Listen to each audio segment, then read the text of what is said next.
Assalamu alaikum students. Today we are going to start chapter number 7 of 8th class, that is fundamentals of geometry. इस chapter में आप ये जानेंगे geometry की basics, जो basic हैं उनके बारे में आपको बताऊंगी। सबसे पहले जो यहाँ पर पहला टॉपिक है 7.1 about parallel lines. Parallel lines क्या होती हैं? ऐसी लाइंस जो एक दूसरे को कभी भी इंटरसेक्ट नहीं करती, उनको हम पैरेलल लाइंस कहते हैं। और पैरेलल लाइंस के दरमियान जो डिस्टेंस होता है वो हमेशा सेम होता है। कैसे? ये इसकी डेमोन्स्ट्रेशन देखें कि सपोज मैंने ये एक लाइन ड्रॉ की है, इसका नाम है ए बी। एक और ये लाइन ड्रॉ की है सी डी। अगर हम देखें तो सी डी भी इसी डायरेक्शन में जा रही है जिस डायरेक्शन में ए बी जा रही है।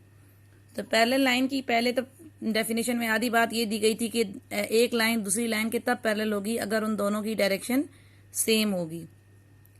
फिर उसके बाद ये कहा गया कि इन पैरेलल लाइंस के अगर आप डिस्टेंस मेजर करें, इस वक्त यहाँ मेजर कर लें या यहाँ, या जितना इन लाइनों को आगे तक आप एक्सटेंड करके ले जाएं, ठीक है। और जिस पॉइंट पे भी अगर आप इनका डिस्टेंस मेजर करेंगे, वो इनके दरमियान जो डिस्टेंस होगा, डी डिस्टेंस जो फाइंड करे होंगे, वो सेम होगा। और पैरेलल लाइंस को जितना भी आप एक्सटेंड कर लें, वो कभी भी जाके एक दूसरे को ऐसे करके इंटरसेक्ट नहीं करेंगे। मतलब आपने जैसे ये एक पैरेलल लाइन लगाई और ये दूसरी पैरेलल लाइन लगाई, ठीक है। आपने इनको आगे बढ़ाया, आगे जाके ऐसे ये कहीं मिल गई, तो इसका मतलब कि ये पैरेलल लाइंस नहीं है। अगर कोई भी दो लाइन या जितनी भी लाइंस आपस में पैरेलल होंगी, तो उनको जितना भी आप एक्सटेंड करते जाएं, बढ़ाते जाएं, वो कभी भी एक दूसरे को इंटरसेक्ट नहीं करेंगी, क्रॉस नहीं करेंगी। और पैरेलल लाइन के दरमियान अगर आप किसी भी पॉइंट भी जाके इनका डिस्टेंस मेजर करें, दो लाइंस के दरमियान, जैसे यहाँ से ए बी से लेके सी डी तक का डिस्टेंस मेजर करें, तो वो सेम रहेगा। या थोड़ा आगे आके आप मेजर कर लें, यहाँ से लेके यहाँ तक, तो अगर आप उन दो लाइंस के दरमियान डिस्टेंस मेजर करेंगे, तो पैरेलल लाइंस के दरमियान डिस्टेंस हमेशा क्या रहता है? सेम रहता है। एक तो ये बात कि पैरेलल लाइंस की डायरेक्शन सेम होती है। नंबर 2, पैरेलल लाइंस कभी भी एक दूसरे को इंटरसेक्ट नहीं करती। और नंबर 3 के पैरेलल लाइंस के दरमियान डिस्टेंस क्या रहता है? सेम रहता है। अब जैसे ये लाइन ए बी ड्रॉ की और सी डी ड्रॉ की, ए बी सी डी के पैरेलल है, इसको हम रिप्रेजेंट या लिखेंगे कैसे? तो हम लिखेंगे ए बी जो हमारे पास लाइन है, ये दो जो लाइन लगाई हैं, दिस इज कॉल्ड पैरेलल, ये पैरेलल का सिंबल है। ए बी लाइन पैरेलल है किसके? सी डी के, तो ये ऐसे कह दिया। इसी तरह आपको एक और लाइन भी ड्रॉ कर लेते हैं। यहाँ पे ये एक और आपने लाइन ड्रॉ कर ली, इसका नाम आपने रख लिया ई एफ। अब ये A B C D E F सारी लाइंस पैरेलल हैं, तो आप कह सकते हैं ए बी पैरेलल है सी डी के, और ये सारी पैरेलल हैं किसके? ई एफ के। इस वक्त इसका मतलब है कि तीनों लाइंस आपस में पैरेलल हैं। अगर मैं यहाँ पे कोई और लाइन ड्रॉ कर देती हूँ ऐसे, और इसका नाम मैं रख लेती हूँ जी एच नाम रख लेती हूँ, क्या फिगर में देख के लग रहा है कि जी एच लाइन इनमें से किसी के पैरेलल है? नहीं, सबकी डायरेक्शन ऐसे हॉरिजॉन्टल जा रही है, जबकि जो मैंने जी एच लाइन ड्रॉ की है इसकी डायरेक्शन कैसे? वर्टिकल है। मीन जी एच लाइन इनमें से किसी के भी पैरेलल नहीं है। अगर हम ये बताना चाहें कि क्या जी एच ए बी के पैरेलल है या नहीं है, तो हम ये लिखेंगे जी एच, ये इसके ऊपर ये लाइन का सिंबल, और ये क्रॉस कर दिया कि जी एच पैरेलल नहीं है। किसके पैरेलल नहीं है? आपसे ए बी का पूछा है तो आप बता देंगे जी एच जो ए बी के पैरेलल नहीं है, जी एच ई एफ के पैरेलल भी नहीं है, और जी एच सी डी के भी पैरेलल नहीं है। ठीक है, ये तो होगी पैरेलल लाइंस की डेफिनेशन कि पैरेलल लाइंस जो होती हैं हमेशा सेम प्लेन में होती हैं, कभी भी एक दूसरे को इंटरसेक्ट नहीं करती हैं, और इनके दरमियान जो डिस्टेंस होता है वो हमेशा क्या रहता है? कांस्टेंट रहता है। इसके बाद हमारे पास आ रहे हैं प्रॉपर्टीज ऑफ पैरेलल लाइंस की। पैरेलल लाइंस की क्या प्रॉपर्टी है? तो पहली प्रॉपर्टी है two lines which are parallel to a same given line are parallel to each other.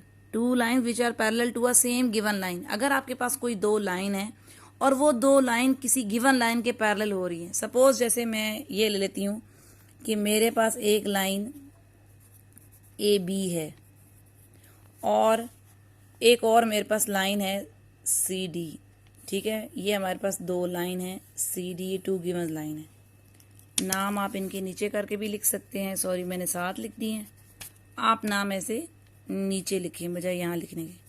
अच्छा, ये हमारे पास कोई टू पैरेलल लाइंस हैं। एक हमारे पास पैरेलल लाइन ए बी है और दूसरी पैरेलल लाइन कौन है? C D. अब हम ये एक तीसरी लाइन ले रहे हैं, हमें ये कंफर्म है कि ए बी जो है, ये नहीं पता कि ये दोनों आपस में पैरेलल हैं या नहीं, लेकिन हमें ये कंफर्म है कि ए बी जो है वो पैरेलल हो रही है ई एफ के। ए बी लाइन अगर पैरेलल हो रही है किसके, कोई तीसरी लाइन है गिवन लाइन, ये ए बी इस लाइन के क्या हो रही है, पैरेलल। और इसी तरह हम ये कहते हैं कि हमारी सी डी लाइन भी पैरेलल हो रही है इस तीसरी लाइन के। अगर ऐसा हो रहा हो कि आपके पास कोई टू लाइंस हो और वो टू लाइंस किसी गिवन लाइन के, कोई और तीसरी लाइन है, वो दोनों लाइंस इस लाइन के पैरेलल हो रही हैं, ए बी भी इस थर्ड लाइन के पैरेलल हो रही है और ये सी डी भी इस लाइन के पैरेलल हो रही है, तो इट मीन्स कि फिर ये ए बी और सी डी भी आपस में क्या होंगी, पैरेलल होंगी। तो इसका ये मतलब है कि A B line parallel to C D. क्या प्रॉपर्टी है आपके पास पहली, कि इन पैरेलल लाइंस में अगर आपके पास कोई टू लाइंस हैं और वो टू लाइंस किसी गिवन लाइन के पैरेलल हैं, ए बी भी इसके पैरेलल है, सी डी भी इसके पैरेलल है, अगर वो दोनों लाइन किसी सेम लाइन के पैरेलल हो रही हैं तो इट मीन वो दोनों लाइंस भी आपस में क्या हो जाएंगी, पैरेलल हो जाएंगी। ये हो गई फर्स्ट प्रॉपर्टी, पैरेलल लाइंस की फर्स्ट प्रॉपर्टी। सेकेंड प्रॉपर्टी क्या है पैरेलल लाइंस की, if three parallel lines are intersected by two transversals in such a way that the two intercepts on one transversal are equal to each other, then the two intercepts on the second transversal are also equal। इसमें इस तरह लिया है कि आपने कोई सी तीन पहले पैरेलल लाइन ले लें, एक हमने ये पैरेलल लाइन ले ली ए बी, एक और पैरेलल लाइन ले ली हमने कौन सी, सी डी ले ली, और एक और पैरेलल लाइन ले ली क्योंकि हमने थ्री पैरेलल लाइन देनी है, ये मैंने एक पैरेलल लाइन ले ली E F. If three parallel lines intersected by two transversals, अब आपने इनको दो ट्रांसवर्सल से, ट्रांसवर्सल क्या होता है, एक लाइन जो पैरेलल लाइंस को इंटरसेक्ट कर रही हो तो वो ट्रांसवर्सल कहलाती है। ये हमने एक ट्रांसवर्सल ले ली, इसका नाम हम रख लेते हैं एच नाम रख लिया, और एक और ट्रांसवर्सल, इन तीन लाइंस को दो ट्रांसवर्सल इंटरसेक्ट करें, इस ट्रांसवर्सल का नाम हमने रख दिया एम। ठीक है, प्रॉपर्टी भी ये कहा गया था कि अगर आपके पास थ्री पैरेलल लाइंस हैं और उनको कोई दो ट्रांसवर्सल इंटरसेक्ट कर रहे हैं, एक ये ट्रांसवर्सल एच इंटरसेक्ट कर रहा है और एक ये ट्रांसवर्सल एम इंटरसेक्ट कर रहा है, हमने देखा कि जब ये ट्रांसवर्सल इन लाइंस को इंटरसेक्ट कर रहे हैं तो डेफिनेटली कुछ पॉइंट्स में इंटरसेक्ट करेंगे। सपोज जैसे इस पॉइंट का नाम रख लिया आर, ये ट्रांसवर्सल जब सी डी लाइन को मीट किया तो किस पॉइंट पे मीट किया, क्यू पे, और इस ट्रांसवर्सल ने ई एफ लाइन को किस पॉइंट में मीट कर लिया, कोई नाम रख लिया पी क्यू आर। इसी तरह सेकंड ट्रांसवर्सल भी तो इन लाइंस को इंटरसेक्ट कर रही है, जिन पॉइंट पे इंटरसेक्ट कर रही है हम उनके नाम रख लेते हैं, ये एक्स कह दिया, सेकंड ट्रांसवर्सल, ये ट्रांसवर्सल सी डी लाइन को वाई पे मिल रही है और ए बी लाइन को हमने ये नेम दे दिए जी, कुछ भी हम नाम रख लें एक्स वाई जी या एक्स, इस तरह।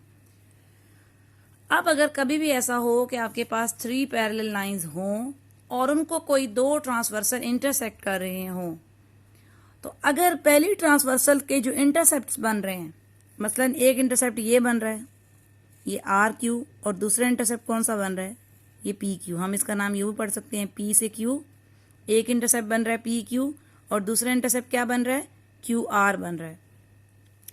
एक हमारे पास इंटरसेप्ट बन रहा है पी क्यू और दूसरा इंटरसेप्ट क्या बन रहा है, क्यू आर, ये पी से क्यू और क्यू से आर।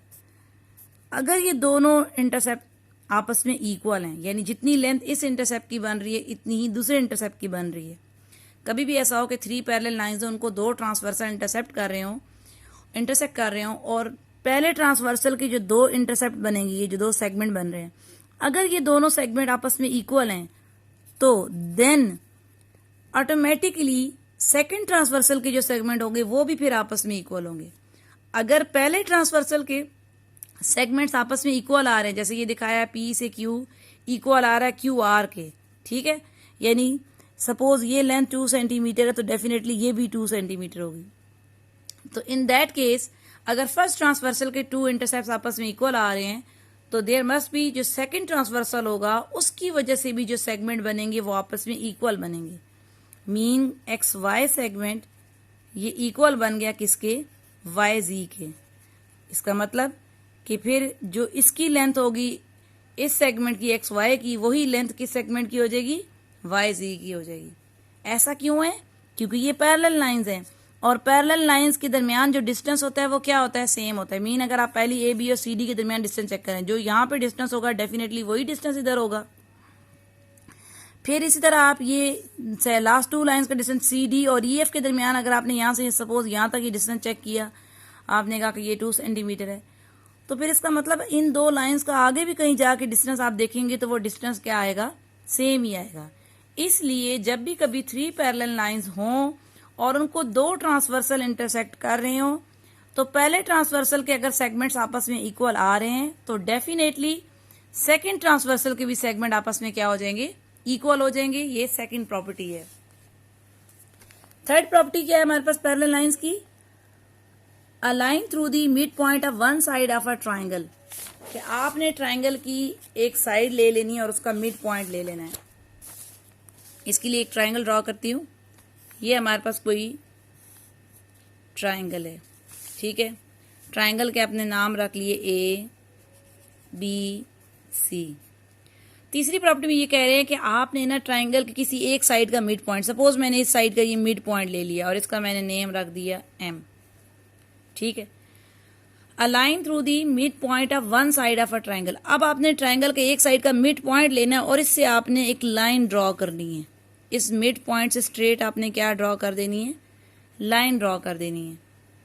अगर हम इस स्ट्रेट पॉइंट से लाइन ड्रॉ कर देते हैं तो ये जो लाइन हम ड्रॉ करेंगे ट्राइंगल की एक साइड की मिड पॉइंट से, तो वो ट्राइंगल की किसी दूसरी साइड के पैरेलल हो रही होगी। देखिए जो इस मिड पॉइंट की डायरेक्शन बन रही है वही बी सी की बन रही है। कि ट्राइंगल के किसी भी एक साइड का मिड पॉइंट लें और उससे अगर हम लाइन ड्रॉ करें तो वो ट्राइंगल की किसी दूसरी साइड की लाइन क्या हो रही होगी, पैरेलल हो रही होगी। तो हमारी जो लाइन एम ई ड्रॉ हुई है ये बी सी की क्या हो रही है, पैरेलल हो रही है।